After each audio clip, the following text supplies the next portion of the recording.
Guys, kali ini kita mau ngobrol santai dengan Ibu Mardiana, Kepala SMP 8.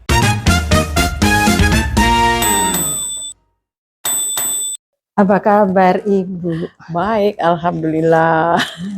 Apa kegiatan hari ini, Bu? Hari ini ya biasa lah Ibu, tadi pagi saya karena menindaklanjuti anak ya Dak. Karena anak nih saya lihat masuk ke kelas tuh beberapa hari enggak hadir, enggak masuk. Oh ya. Terus iya saya tanya ke siswanya kenapa enggak masuk. Kan. Sering enggak masuk, iya Bu. Oke, saya cek dulu kan ke wali kelas. Cek dulu wali guru BK-nya, oh memang sering tidak masuk. Jadi saya langsung terjun ke lapangan gitu, langsung melihat anak tersebut. Ternyata sebelumnya orang tuanya di bel dulu kan, ada apa dengan anaknya itu, demam katanya. Oke, kalau demam, kalau sakit kita harus tahu kan, sakit beneran apa, sakit gimana.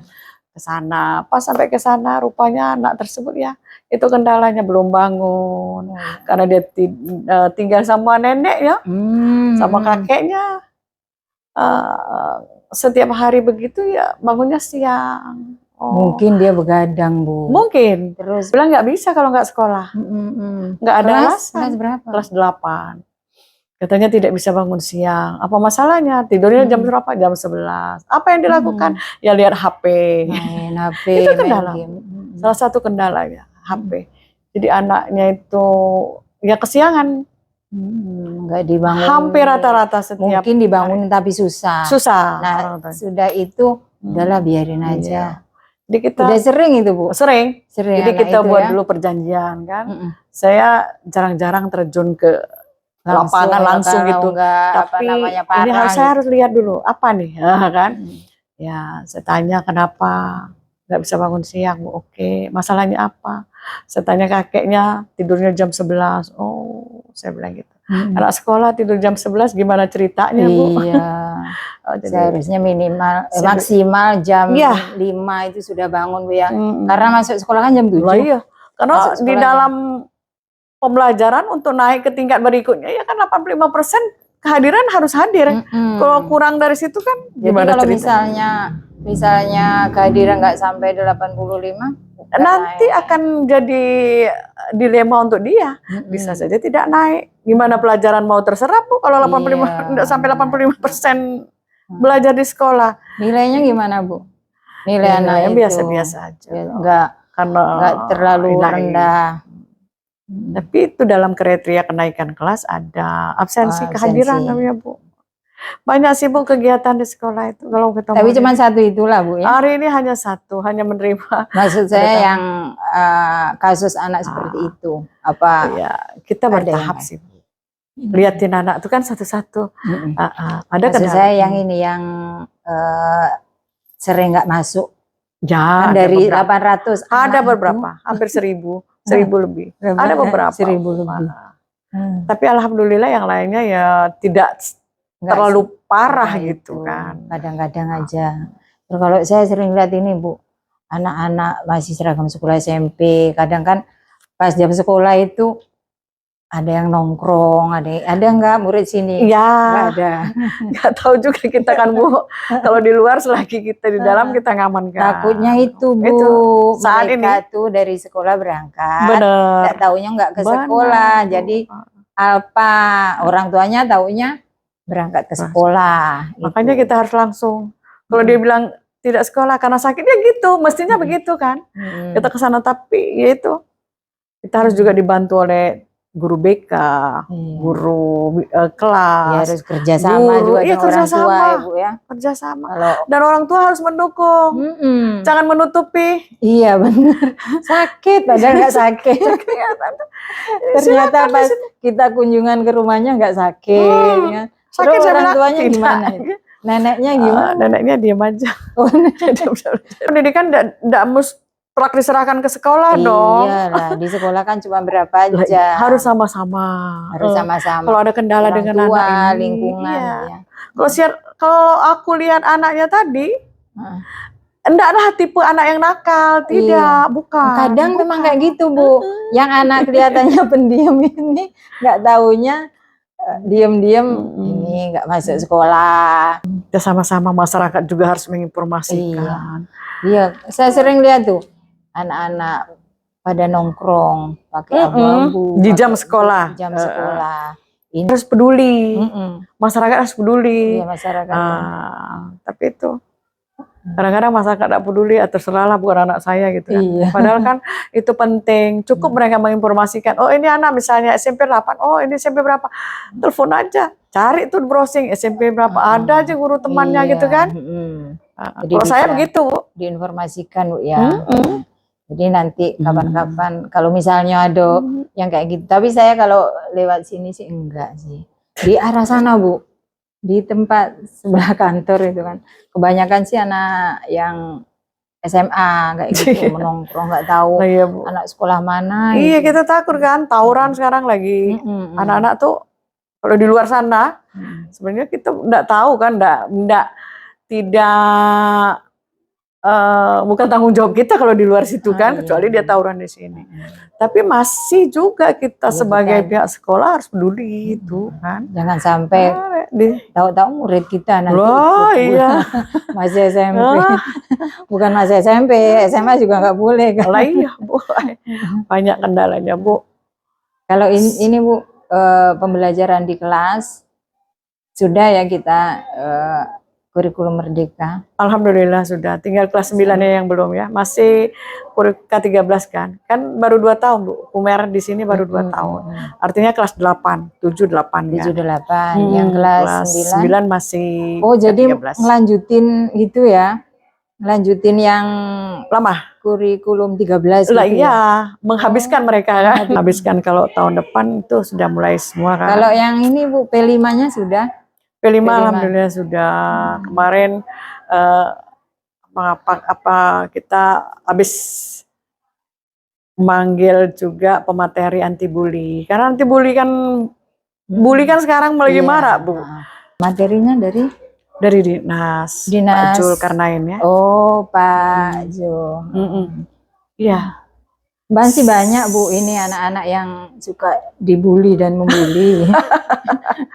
Saya ingat dulu loh Bu, waktu masih kecil, masih sekolah itu sering Bu kayak gitu, dibully kayak gitu.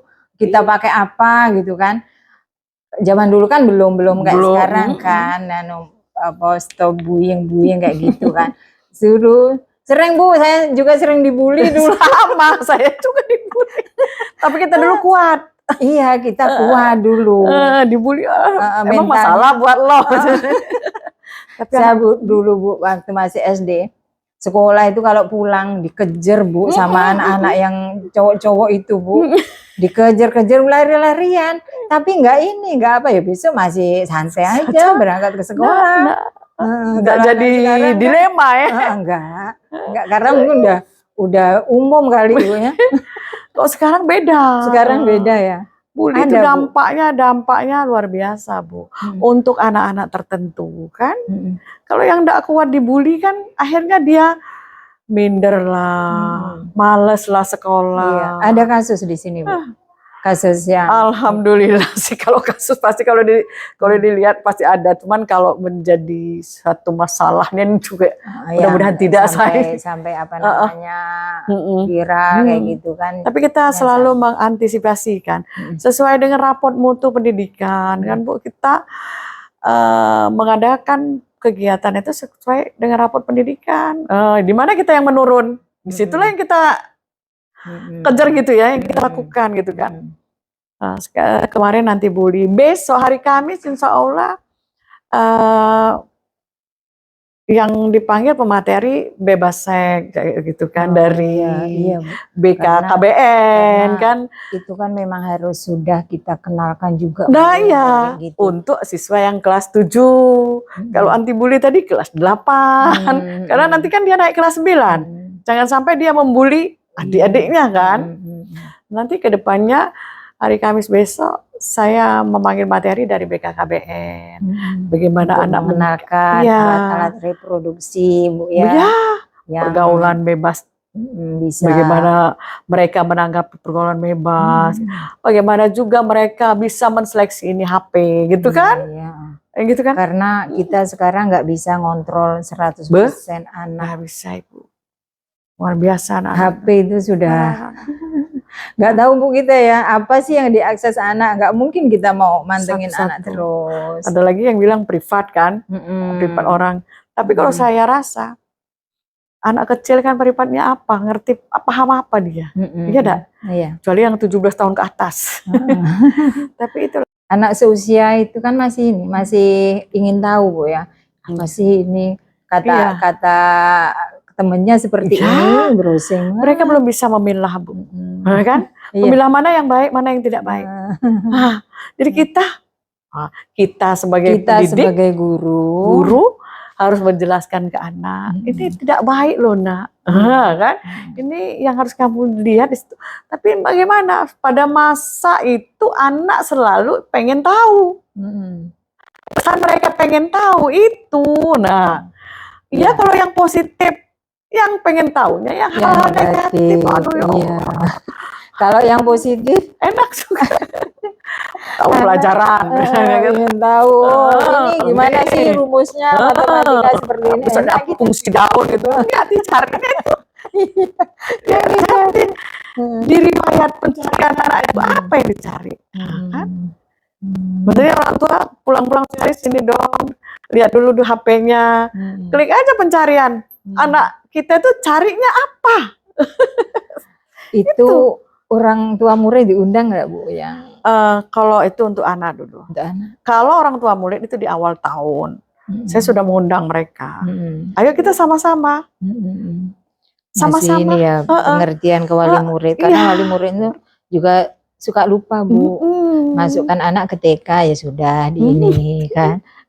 Ke SD sudah nah, diloloskan saja. SMP juga kayak gitu. Memang harus kita ajak diskusi juga. Iya, tenaga kita kan kurang juga untuk melihat satu-satu kan anak-anak kan. Paling-paling guru. Makanya saya bilang kalau awal masuk tuh asesmen dulu. Asesmen dulu, lihat dulu anak tuh gimana ceritanya, gimana keadaan orang tuanya, gimana dia di luar sana. Anak, Bu, ya. Jadi kita tahu. Bedakan cara mendidiknya, tidak seperti dulu kan? Apalagi sekarang pembelajaran yang apa Bu namanya? Berdiferensiasi. itu ini nggak Bu bisa nggak diterapkan? Diferensiasi. Gurunya juga bertahap tapi ya. Iyalah, sama-sama lah Bu, mohon dibantu. Ya.